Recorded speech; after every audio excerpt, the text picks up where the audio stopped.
You're listening to Living Full Out with Nancy Solari. As a professional motivational speaker, Nancy can assist you to blow through your setbacks and start living full out. If you have an inspirational story you want to share, email us at connect@livingfullout.com. Once again, here's Nancy. Hello and welcome to the Living Full Out Show. My name is Nancy Solari, and today we're talking about keep getting up. I know that sometimes that's easier said than done. It's like, I'm tired. I don't think it's going to work out. I don't believe myself. I get it. I know all those negative thoughts that can rattle through our brain, but truly, you want to keep fighting. You want to get through that time. And because people generally give up at the 11th hour, and that is when the magic happens if you just get through that last step. And I also want to make sure that you stay with us because in our next segment, we're going to be joined by Kasey Anton. And her story is really one of not giving up, but really soul-searching and finding herself and admitting when she made mistakes and healing and forgiving. It's just really a gift that she's given herself over time. And when you hear her story, you'll identify with, I'm sure, a lot of what she's gone through. And I want to make sure that beyond today's show that, you listen to our show again. Maybe you'll hear something differently. You can go to livingfullout.com and all of our episodes are waiting there for you. If you're on the go at the gym, you can go to the App Store. Just look for the Living Full Out show there. And of course, if you're at home with Alexa, where you can put Living Full Out show in as a skill as well. And so most of all, we just want to make sure that you are motivated, that you are learning, growing, and living your best life. Now, I am getting word from our producer that we do have a listener on the line. We're going to go check in with them. Hello, welcome to the Living Full Out show. Hi, this is Karla. Hi, Karla. Hey, how can I help you today? Hi, so I do have a question for you. And my question is, what is your advice to learning how to manage school, work, and your personal life and still be able to succeed in all areas of your life? So it sounds like you're juggling a lot of balls.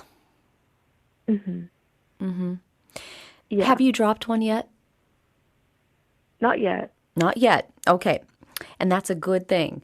But if you were to drop one, let's just say you overslept and you missed work or showing up late, or you turned in something, an assignment, and it was off the charts wrong. What would you say to yourself about that? I mean, I think I would say, it's okay to maybe fail at something because there is just a lot going on in your life. And I wouldn't, beat myself up for it, but I think I would just, remind myself to still, keep going. And even though it gets hard, it's still to push forward.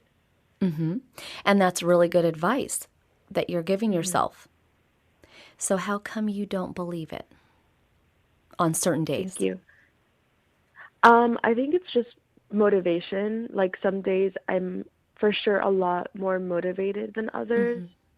And some days I just feel a little bit more tired, which is, I've learned that is completely normal.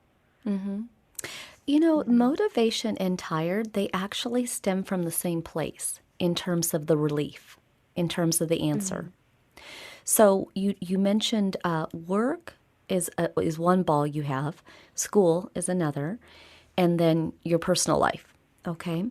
So in terms of work, do you go to work to pay bills or do you go to work for paid for school? What is your why? Yes.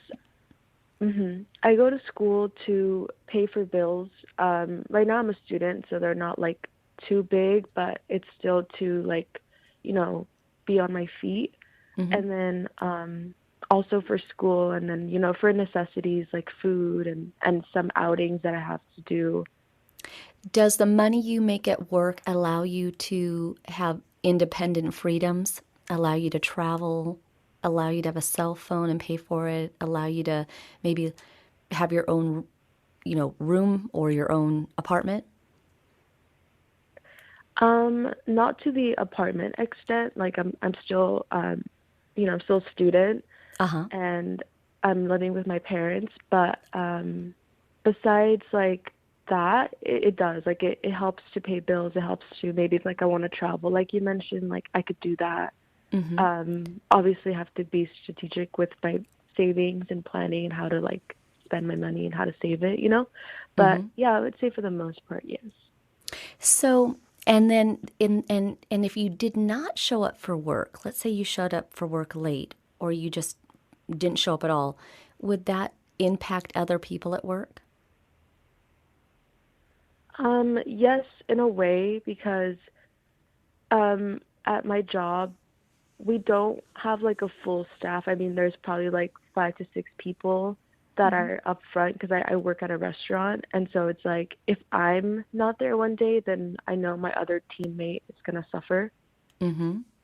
So Yeah. I'm only focusing on work right now, but we could apply all these same questions to the other school and personal life, but we're only focusing on Hmm. one.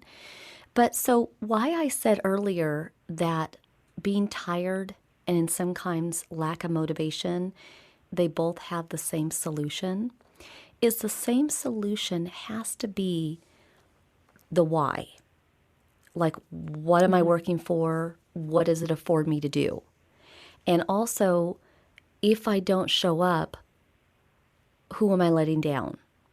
So, for example, when I think of my life, even today, my little chihuahua swallowed something, a toy, and he's currently in surgery today. And Hmm.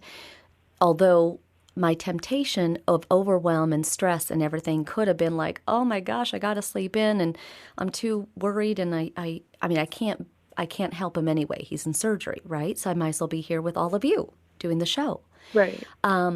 And then I think of the ripple effect, you know, if I cancel, who do I let down and da da da da da, and you know, who took time off for the day, and you know, so that motivation and that lack of energy will get juiced up by number one, knowing that when you show up and you make X amount of money, hourly or salary for what you're doing, that's going to afford you to do something that brings a smile to your face. And that smile could be Hmm. paying a bill, because that there is gratification in that. A smile could Yeah. be knowing that you, with the holidays around the corner, you can buy someone a really great gift that you've been wanting to get them. Like the payoff. So when you leap out of bed in the morning, there's got to be some vigor. There's got to be some intensity. Some, if I do this, I get that. And then that is the same for leaping out of bed with the efforts to not let people down. Okay, because truly, when the alarm goes off, the temptation is 10 more minutes. But somehow, when we lay down for 10 more minutes, 20 minutes goes by. I'm not sure how that works out, but it's always longer, right? And Yeah. so, but then as you're stressing and racing and probably maybe early, maybe on time, maybe late for work, in the back of your mind, it's, oh my gosh, I'm going to let that person down. Oh my gosh, sir. You know what I mean?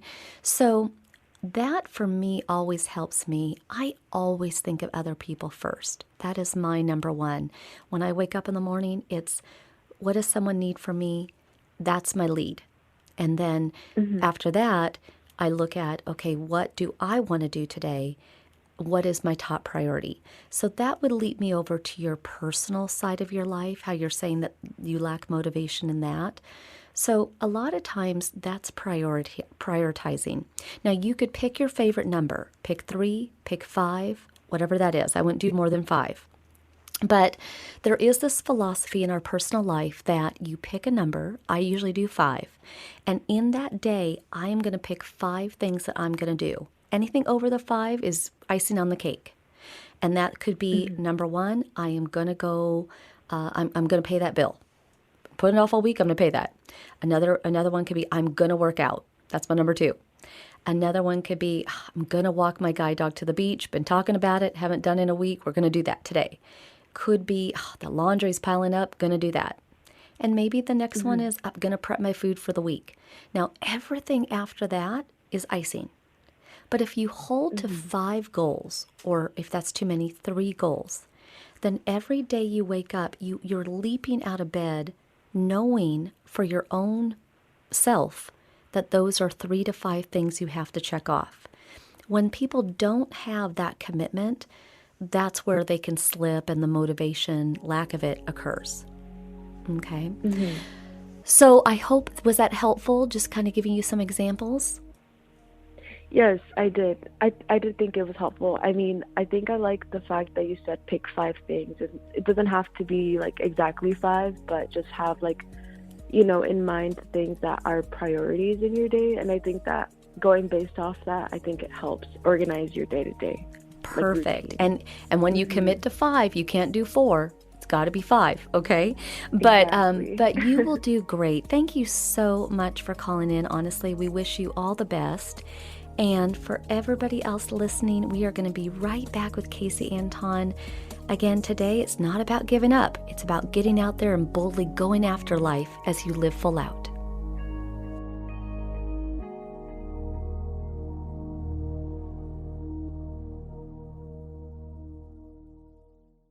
Life looks a little different. During these times, we're doing our best to keep our minds and bodies strong. And getting a flu shot helps us stay healthy, so we don't miss out on what matters. Like having game night at home.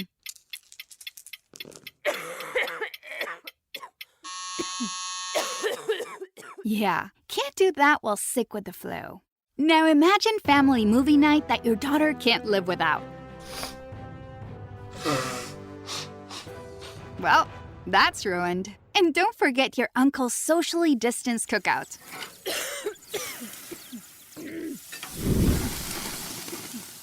See, that's why it's important to be at our strongest. Every year, millions of people in the U.S. get the flu. Especially now, no one has time to miss out on moments that matter. So get your flu shot. Find out more at getmyflushot.org. Brought to you by the AMA, CDC, and the Ad Council. Don't you wish your life came with a warning app? Stop. That dog does not want to be petted. Just a little heads up before something bad happens. Move your coffee cup away from your computer. Oh, no. So you can have more control. Stop. You're texting your boss by mistake. Uh-oh. Well, life doesn't always give you time to change the outcome, but prediabetes does. With early diagnosis and a few healthy changes like managing your weight, getting active, stopping smoking, and eating healthier, you can stop prediabetes before it leads to type 2 diabetes. It's easy to learn your risk. Take the 1-minute test today at doihaveprediabetes.org. Warning. The cap is loose on that ketchup. Ugh. Don't wait. You have the power to change the outcome. Visit doihaveprediabetes.org today. That's doihaveprediabetes.org. Brought to you by the Ad Council and its pre-diabetes awareness partners. Uh-oh, Brad's buzzed. Oh, yeah? Yeah, he's starting with the woots.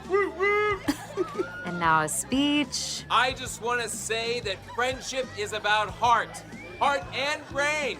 Who's with me? Good thing is, he knows when he's buzzed. And my brain is saying, when it's time to go home, somebody call me a ride. Love that guy. Me too. Know your buzzed warning signs? Call for a ride when it's time to go home. Buzz driving is drunk driving. A message from NHTSA and the Ad Council. Watch out!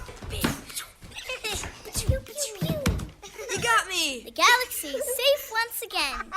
In the pretend universe, kids play with pretend guns. In the real world, it's up to us to make sure they don't get their hands on a real gun. If you have a gun in the house, keep it locked, unloaded, and stored separately from ammunition. Safe gun storage saves lives. Learn how to make your home safer at endfamilyfire.org. That's endfamilyfire.org. Brought to you by End Family Fire, Brady, and the Ad Council. Adopt US Kids presents What to Expect When You're Expecting. A teenager. Learning the lingo. Today I'm going to help parents translate teen slang. Now, when a teen says something is on fleek, it's exactly like saying, that's rad. It simply means that something is awesome or cool. Another one is totes. It's exactly like saying, totally, just shorter. As in, I totes love going to the mall with Becca. Another word you might hear is jelly. Jelly is a shorter, better way to say jealous. As in, Chloe, I am like so jelly of your unicorn phone case. You don't have to speak teen to be a perfect parent. Thousands of teens in foster care will think you're, rad, just the same. To learn more, visit adoptuskids.org. A public service announcement brought to you by the U.S. Department of Health and Human Services, Adopt U.S. Kids, and the Ad Council. You're listening to Living Full Out with Nancy Solari. As a life coach, Nancy can teach you how to stay strong under pressure and work through challenges you face. Being legally blind, Nancy inspires others to be resilient in overcoming obstacles and live full out. You can ask Nancy for advice in your life on relationships, finance, business, health, and more. Just call in at 800-333-0001. Once again, that's 800-333-0001. Now, here's Nancy. Thank you so much for joining us today. I'm Nancy Solari, and this is the Living Full Out Show. And today we're talking about keep getting up, because I know sometimes when we're discouraged or we're let down, it's really easy to just want to wave that white flag and call it a day. But I urge you today to really lean in and listen to Kasey Anton's story, because she easily could have given up many times along the way. But what is true about being bold and courageous and being inspirational is that you don't give up. You keep fighting. You weather the storm. So I'd very much like to welcome Kasey to the show. Hi, thank you, Hi. Nancy. This is awesome. Happy to have you. So, Kasey, I want to jump on in because there's so much really in your story I want to get to. But what I find is important about when you were growing up early on is, you had loving parents, but there was a moment where you were going through your mom's drawer and you identified a letter growing up. Mm-hmm. And this was a really important, big moment in your life. It really jarred you. It affected your outlook of both of your parents and your future self. What did you discover? Yeah. Looking for something that day. I mean, God, I don't have a great memory of a lot of my childhood for whatever reason. Maybe this is the reason, but this memory is crystal clear. And I remember rifling through her bedside table. There's 3 drawers in it, and looking for something. It was a typical everyday. I think it was a Thursday, to be honest with you, maybe 4:00 in the afternoon. And I see this letter just on typical lined white paper, folded up inside an envelope, and I open it up and I start to read, and it is a letter that my father, who and my parents were together, very much together as far as I knew, my whole life there. But it was a letter that my father had written to my mother. So at first, when I first started reading, thinking I recognized his handwriting, so I knew it was from him. So before I really got to see this, read the story, I was like, this is odd. Why is my dad writing a letter to my mom? He sleeps next to her every night. This is what. And then as I started reading it, and he was confessing, although it sounded like she probably already kind of knew, but he was explaining / confessing an affair that he had been having with someone at work for quite some time. So it was like the floor literally dropped out from underneath my feet at that moment. That is devastating. And my dad had an affair, so I know what that gulp moment feels like, and probably uncertainty. Didn't know the timing of when this happened. I mean, obviously they were together, but still uncertainty of how solid that marriage was and what that would possibly mean for you. They obviously, stayed together. That forged you, though. Around that same time, you were finding yourself at 16 with a boyfriend who was 23. I mean, that's a big age difference when you call it a teenager in early 20s. And, you dated for 2 years, and he was abusive, actually, and backed up against finding that letter, not feeling super stable with the men in your life. How did that affect your outlook on love? I believe that at that time, and for many years after, I thought, well, this is what love looks like. I mean, it was as simple as that. It's you live for the good times, but prepare strongly for the bad times, because there's going to be plenty, and it's going to be a roller coaster, but not in the good sense of a roller coaster. I mean, I just remember thinking, and I think that's probably why my relationship with that gentleman that was 23 when I was 16, even though he was, I have to say, a very young, so immature 23-year-old, I probably was forgiving of the abuse. A lot of it mental, emotional, and certainly became physical down the road. I didn't even think it was that extraordinary in any way. I think because by that point, I was under the assumption that this is what a grown-up relationship looks like. Mm-hmm. Well, and you were actually wiser beyond your years. I mean, you've always been kind of a mature girl growing up. And when you did get the chance to go to college, I know you wanted to go to like hospitality school. You wanted to really get into the restaurant business. But your parents wanted you to go to, a college, a 4-year college, and you got a business degree. But it's interesting how our passions just kind of keep pulling us in a certain direction. And you ended up doing a program called C.H.A.M.P through the Chart House and was able to get the training that you needed and eventually became an assistant manager and eventually even partially owning with other partners, a restaurant of your own at 26. And that is so young to own your own business. And so I'm just wondering, you may have had insecurities, in the love department, but what gave you that boldness in like your career? I have to say that comes from my father. I just remember my entire time growing up, it being instilled in me that I could be and do anything that I wanted. And I don't actually remember that being told to me. I just remember that being a belief of mine, a very black and white belief. If I wanted to be president of the United States, I could do that. It was so clear to me that I could do whatever I wanted. And I think it was just because my father, especially when I was, in my younger years, was just so adoring of me. I was the youngest of 3, the only girl, and he was just adored me, and there was no if, in, or but about that. So that was just instilled in me at a very young age, because I have always felt that I could be anything I wanted. So, and I don't know where else it came from. I'm assuming it must have come from that. I mean, both my parents were working parents, so I've seen independence my whole life. I've seen that, strong work ethic. I've seen, so I'm around that too. But I just remember just always thinking, I'm gonna do whatever I wanted, and I wanted to do restaurants. I wanted to be around joy and celebration as much as possible, because the real world wasn't that, and so that's what I wanted to be around. And I had a goal of doing it when I was 25. I don't know where that came from, but that was my goal. And I was actually disappointed that it took me till I was 26.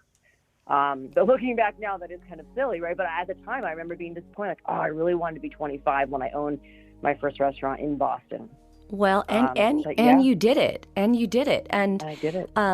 We're going to take a break, but when we come back, for everybody listening, we've all lived a certain story, right? And sometimes we'll be so busy in our career and then managing so much in our personal life. And that, sweet Kasey, is where we're going next, because it is a balance. It's how do you stay afloat? How do you stay professional? How do you keep your peace of mind when dealing with matters of the heart? It's a very, very tricky dance. So when we come back, we're going to have more with Kasey on that. And remember, you have to keep getting up. That is the mantra of today's show. That is how you live full out. We'll be back.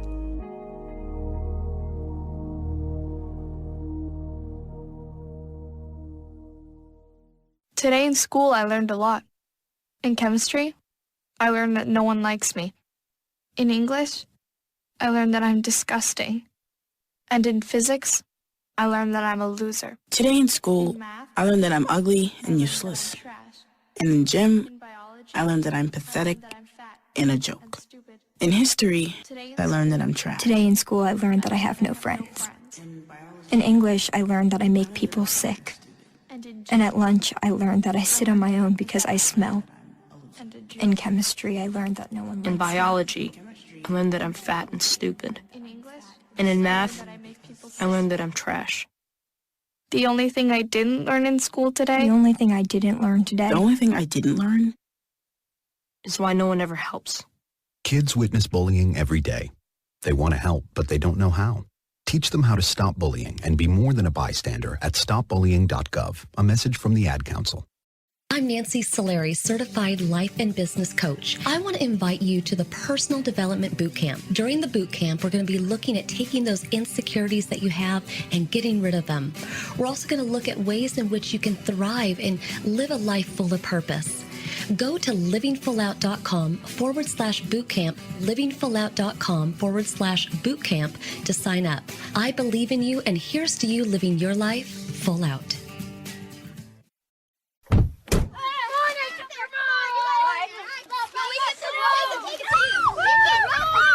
They'll challenge your authority. Put your seatbelt on. They'll try to break your will. They'll push you to the edge of your sanity. Because that's what kids do. But this car is your territory, not theirs. Defend it. Who makes the payments? Who cleans it? Who drives it? You do. That's who. And in here, your word is law. So when you say you won't move until everyone's buckled up, you won't budge an inch. Until you hear that click. Never give up until they buckle up. A message from the National Highway Traffic Safety Administration and the Ad Council. For more information, visit safercar.gov/kidsbuckleup. 7 million children suffer from asthma, more than any other chronic disease. Most asthma attacks are caused by allergic reactions to allergens, including those left behind by cockroaches and mice. In fact, 82% of U.S. households contain mouse allergens, and cockroaches are found in up to 98% of urban homes. How can you protect your family? Find out at pestworld.org. A message from the National Pest Management Association and the American College of Allergy, Asthma, and Immunology. Get it, slip it, cuff it, check it. Talk to doctor now and share it. I get it, slip it, cuff it, check it twice a day. I get it, slip it, cuff it, check it in the morning and before dinner. I get it, slip it, cuff it, check it, and share it with my doctor. Nearly 1 in 2 U.S. adults have high blood pressure. That's why it's important to self-monitor your blood pressure in 4 easy-to-remember steps. It starts with a monitor. Now that I know my blood pressure numbers, I talked with my doctor. We're getting those numbers down. Get it, slip it, cuff it, check it. Talk to doctor now and share it. Be next to talk to your doctor about your blood pressure numbers. Get down with your blood pressure. Self-monitoring is power. Learn more at manageyourbp.org. Brought to you by the Ad Council, the American Heart Association, and the American Medical Association. In partnership with the Office of Minority Health and Health Resources and Services Administration. You're listening to Living Full Out with Nancy Solari. With Nancy's expertise, you'll learn how to embrace your potential and strive for success. If you have a question or need further support, send us an email at connect@livingfullout.com. Now, here's Nancy. Welcome back. I'm Nancy Solari, and this is the Living Full Out Show. And today we're talking about keep getting up. Don't give up. Just muscle through it. And Kasey Anton, today our inspirational guest, is a great example of that. So I'd like to welcome Kasey back to the show. Thank you, Nancy. Happy to be here. Yes. Now, hopefully you still say that after where we're going in your story, because we're now going to talk about the dance, the balance of when work is not going so well, the relationships are not going so well. I mean, if that isn't just like, I need a glass of Cabernet at the end of that day, right? I mean, you definitely have been through it. So I want to talk about, first of all, your first marriage. And this is a tricky one just briefly because you did have an emotional affair, right? Yeah. And it was just a friend that you confided in. And I mean, I'm sure audience members of ours have those friends. It just happened to be a best friend of the opposite sex that you developed.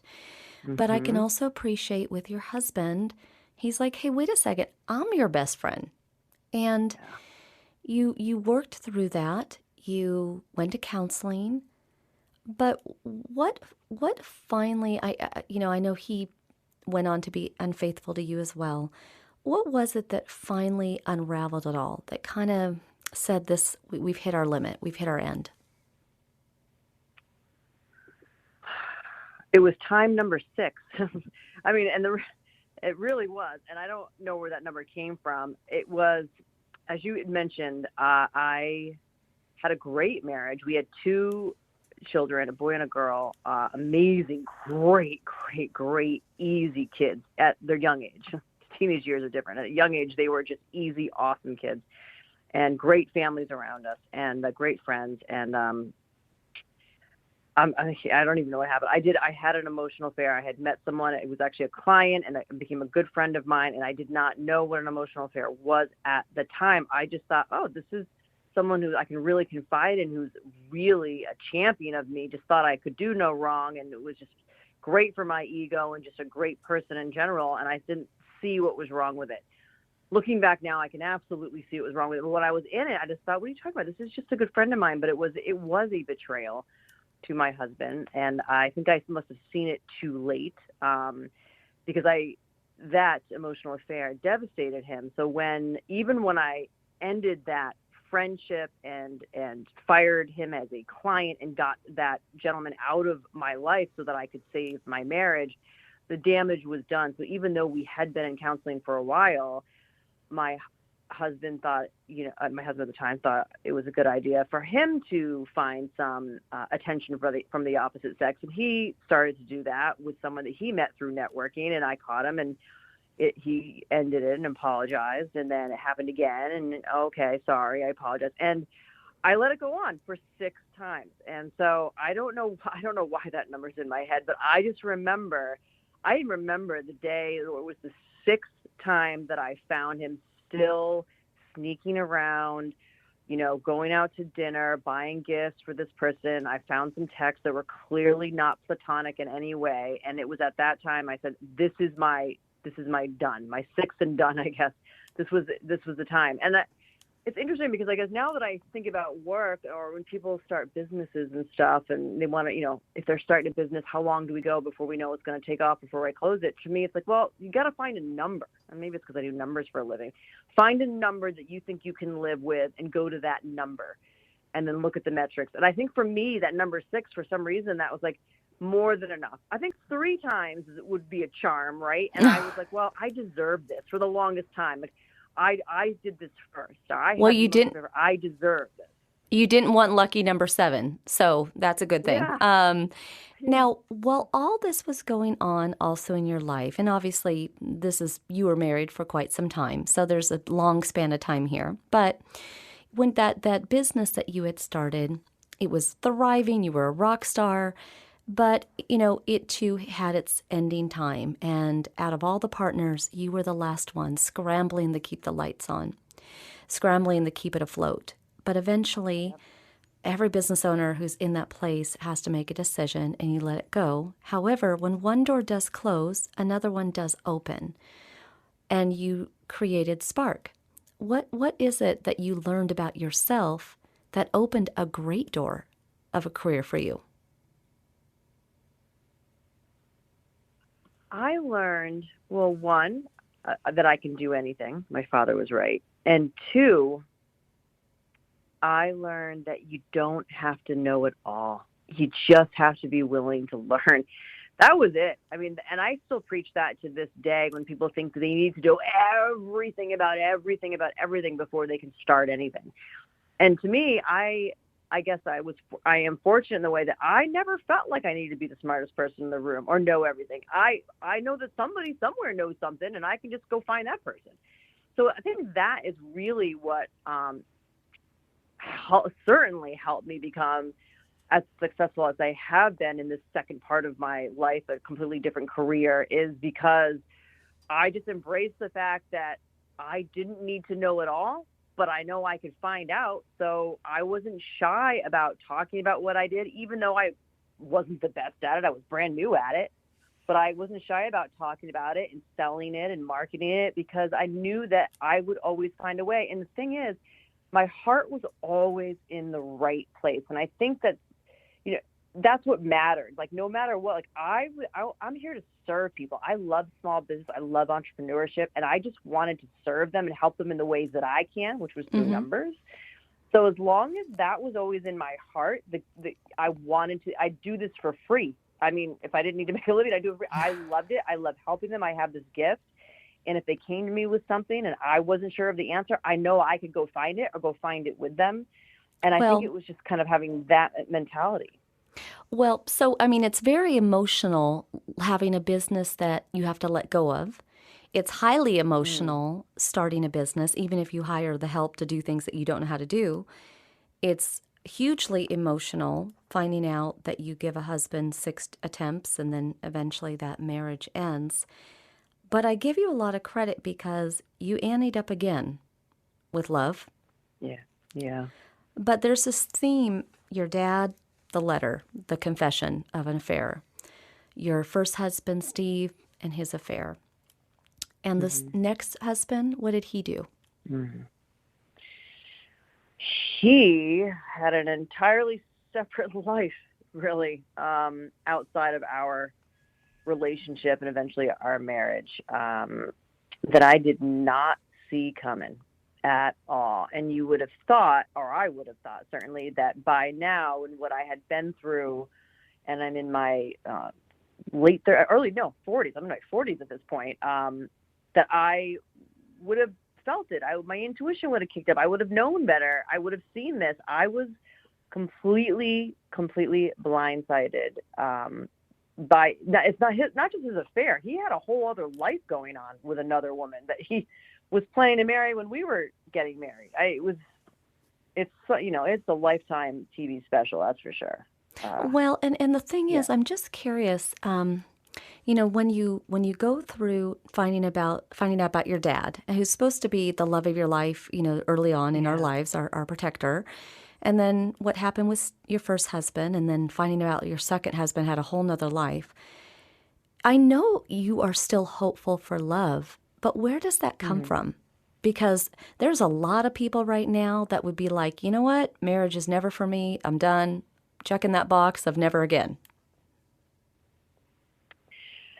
It comes from because I see it. I see it in other relationships. I see it divorce was not something that ran in my family in any way, shape, or form. As a matter of fact, I think I'm like the second person in my entire extended family to be divorced. So I grew up around couples that stayed together forever. And even to this day, my brothers are both in wonderful marriages with wonderful women and families. And as far as I know, they've never even gone through what I've gone through or anything even of the sort. So I know it exists.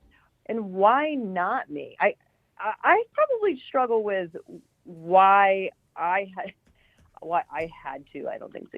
Why I got to face so many problems through my first 2 major relationships, my marriages. Why I got to experience it because I think my third time is going to be the winner. It's going to be the charm. I just believe that there's something for me out there because I've come this far, and I know I have so much to offer. I know that I do. There's no doubt about it. I just don't know when that'll happen for me, but I think it will. Well, and again, that's as honest as you can possibly be. And as we round out today's interview, what's harder, marriage or running a business? Oh, marriage. Oh, by far. Oh. No comparison. Well, at least you can laugh about it, right? It's marriage. Woo. Well, and as you go out there in the world, what does living full out mean to you? Not being small. It is so easy to be comfy and small. And it's okay to be comfy. It is not okay to be small. So living out loud is living to your absolute fullest, brightest, most wonderfulest, made that up, that word, potential. I love that. Well, Kasey, honestly, you are a diamond. I appreciate you being so honest. Again, infidelity happens. Heartbreaks of ending a business, starting a business happen. And I'm just so glad that, you're showing that somebody can go through all that and still be standing with hope in your hands. You haven't given up. You're just waiting for the right guy. And you also know that career success is within you and still happening for you as well. So thank you so much for being on today's show. Oh, thank you for having me. I really appreciate it. This is like therapy. It's great. Oh, you're sweet. And for everybody listening, just like Kasey, if you have an inspirational story, we'd love to hear from you. Really, we all learn and we grow from each other, but it takes our inspirational guests who come on our show, and that could be you, to be vulnerable and honest and courageous. And so make sure you email us at connect@livingfullout.com. Give us your contact info. Let us know what you went through, what you learned, and then we'll definitely be in touch and perhaps have you on the show. Thank you again, Kasey Anton, and for everyone else, we'll be coming right back after this break.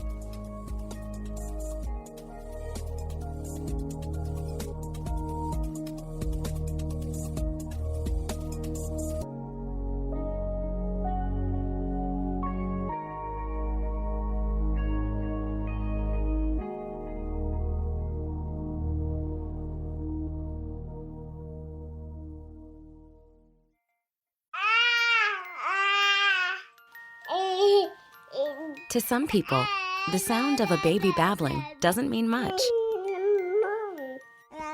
But that's not necessarily true. By 6 months, they're combining vowels and consonants.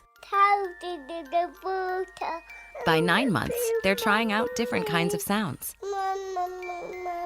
And by 12 months, their babbling is beginning to take on some meaning. Especially if there's no babbling at all. Little to no babbling by 12 months or later is just one of the possible signs of autism in children. Early screening and intervention can make a lifetime of difference and unlock a world of possibilities. Take the first step at autismspeaks.org. A public service announcement brought to you by Autism Speaks and the Ad Council. Most of us like to be out in the sun. That's why sunscreen and other safety measures are key to protecting your skin from aging and cancer. The FDA recommends using a sunscreen with a sun protection factor, or SPF, of 15 or higher. Also, look for broad spectrum on the label. That means both harmful ultraviolet A and B rays are blocked. UVA rays age the skin, UVB rays burn, and both cause cancer. But the perfect sunscreen doesn't count if you use it wrong. Don't need sunscreen on a cloudy day? Wrong. 80% of UV rays still get through the haze. Only use sunscreen at the beach? Nope. Anytime you're outside, UV rays attack the skin, so you need protection. And you have to reapply sunscreen every 2 hours. Remember, SPF plus broad spectrum equal healthy fun in the sun. Visit www.fda.gov/sunscreen for more information. A message from the U.S. Food and Drug Administration. Right now, our country feels divided, but there's a place where people are coming together. I gotta tell you, I was nervous to talk to someone so different than me. Me too, but I'm glad we are. Love Has No Labels and One Small Step are helping people with different political views, beliefs, and life experiences come together through conversation, and it feels good. Wow, your story is so... Interesting? Yeah. When people actually sit down, talk, and listen to one another, they can break down boundaries and connect as human beings. At lovehasnolabels.com/onesmallstep, you can listen to amazing, life-changing conversations and find simple tools to start a conversation of your own. I know one thing. This conversation gives me hope. It gives me a lot of hope, too. Take a step toward bringing our country and your community together by having the courage to start a conversation at lovehasnolabels.com/onesmallstep. A message from StoryCorps, Love Has No Labels, and the Ad Council. All right, crew, let's get her dug. Honey, you want to give me a hand? I'm planting that tree, remember? No matter how large or small your digging project may be, no matter how urban or rural, you must always call 811 before any digging project. 811 is our national one-call number, alerting your local utility companies to come out and mark any lines they have near your dig site. You must call 811 at least 2 to 3 business days before any digging project, so you can avoid hitting our essential buried utilities. This includes natural gas and petroleum pipelines, electric, communication cables, and water and sewer lines. So before you do this or this, make sure you do this. For digging projects big or small, make the call to 811. Brought to you by Common Ground Alliance. When it comes to keep getting up, I know sometimes that vigor, that determination, it's hard to muster it, it's hard to find it. But you just got to keep in mind your why. Why do you leap out of bed in the morning? What are you striving for? What impact or difference can you make? Because you know what? When you get up every time for a reason, for that why, you're living your life full out in a big way. And that's what it's all about.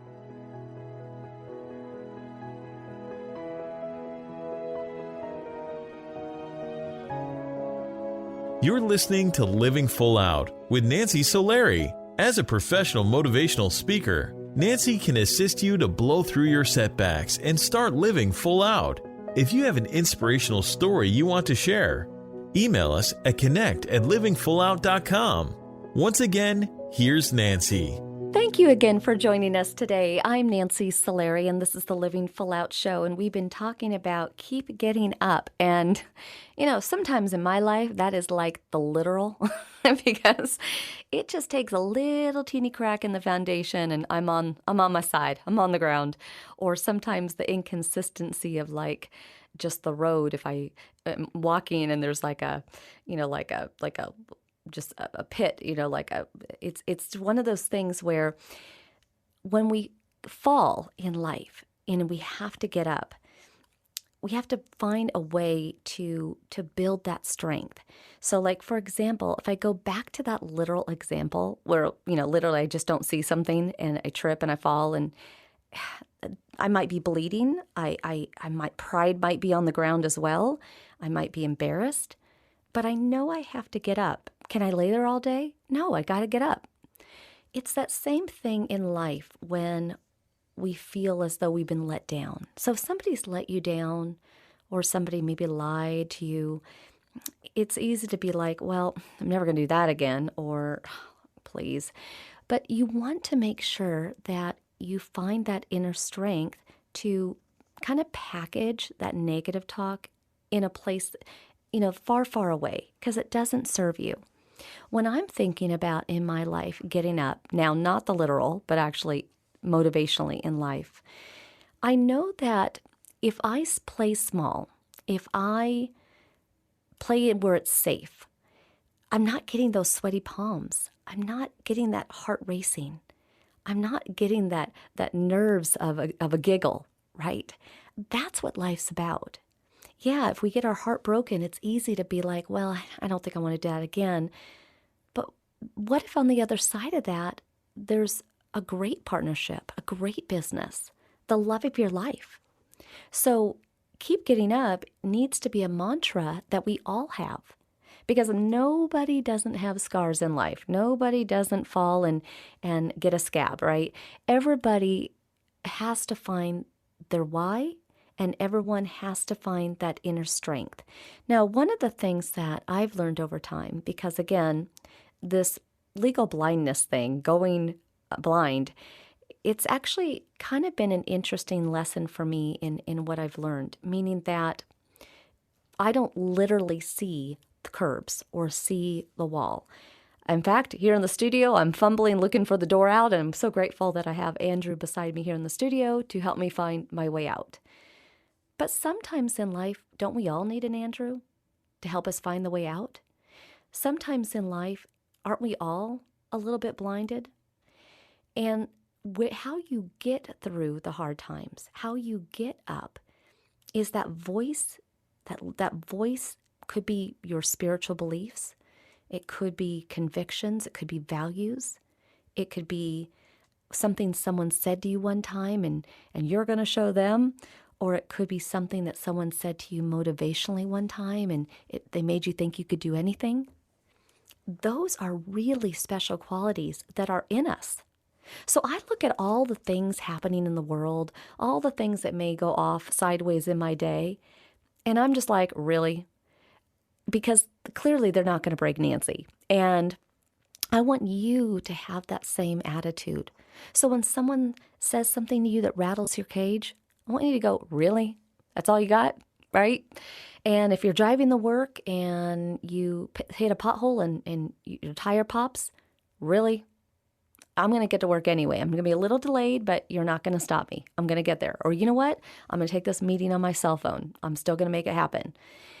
You can rise above. Like you are bigger and better than that wonky little circumstance.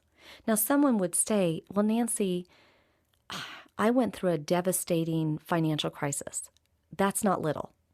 Someone could say, I got scammed and they stole money from me. You're right. That's not little. Someone could say, I am battling with a health condition and no one can seem to figure out what's wrong. You're right. That's not little. But the answer to getting through all of those things is you staying strong. You keep getting up.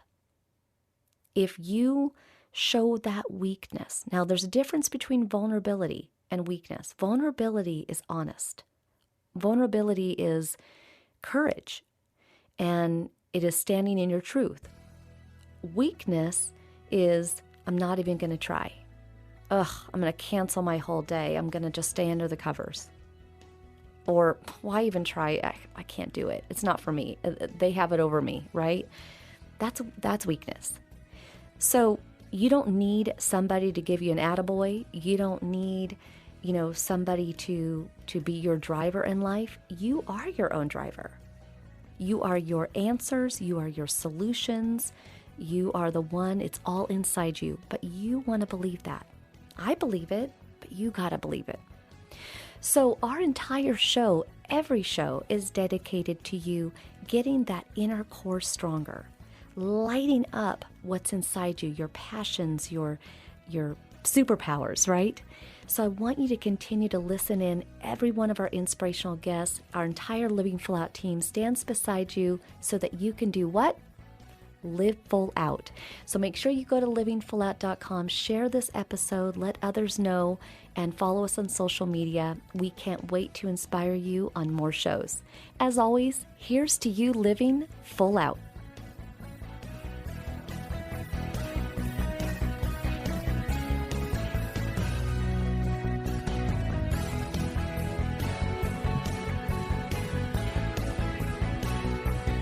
Thank you for listening to the Living Full Out Show with Nancy Solari. To learn more about this program, visit livingfullout.com for the latest episodes. Connect with the Living Full Out community by following us on Facebook, Twitter, Instagram, and subscribing to our YouTube channel. Here's to you, living full out.